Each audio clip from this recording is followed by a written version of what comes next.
While I was aboard USS Topeka, I did not publicly present as transgender. Nobody knew.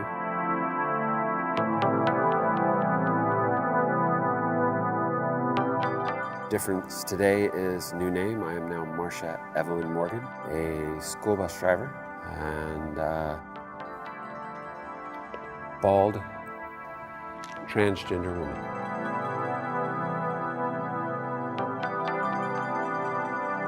It was about 8 years of age, I realized I didn't like playing with the other boys, doing the things they did.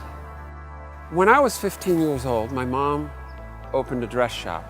My allowance was to be in the dress shop in the evenings, cleaning, stocking, unpacking women's clothing. I tried on many attire. It was just right. It was comforting. The reason I decided to join the military was at 27 years of age, I had realized I had done everything I thought I'd do growing up as a child.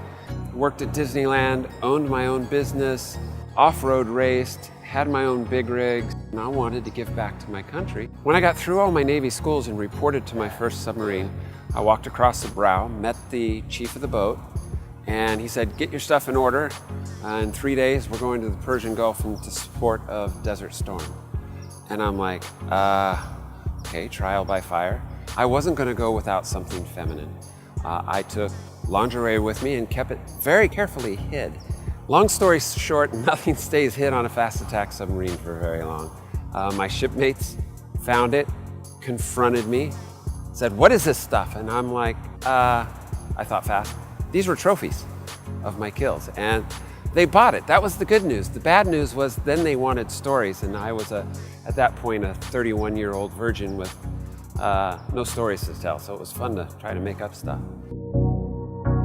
Before I started my transition in 2015, I was on a plethora of meds, mainly dealing with depression. And amazingly, within 2 months after starting my transition, no surgery, no nothing, just living my true self, living as a female, I no longer needed the antidepressants.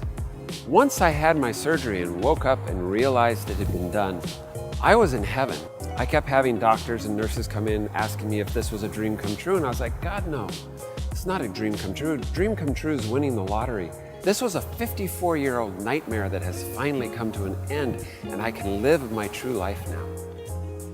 Something I had no idea of and didn't plan on was the difference between a male orgasm and a female orgasm. The male orgasm was very much like going to the gun range and firing a 9mm Ruger. It was fun, loud. The female orgasm, though, was like standing next to a howitzer. The ground shook. You could feel it, whole body. There's no comparison between the two. I had my surgery April 10th, 2017, followed by a month of basically not getting out of bed. Now that I'm up and mobile, I'm back with my all-transgender course, Trans Course of Los Angeles. I'm back on my motorcycle, riding my motorcycle that I miss so much. Doing all these things that, sure, I've done them before, but doing them as Marsha, doing them anatomically with a correct body, it's just incredible. Here at Los Angeles National Cemetery, can't help but wonder how many trans veterans are here at the cemetery. Right now, there's a lot of stress in the trans community about the political situation, but I believe there's hope for us. Most trans people are actually quite strong, regardless of what people think of us because of the suicide rate. We're resilient. I think we could last 4 years through this administration. We will continue on. We will be heard, and we will live our lives as we were meant to.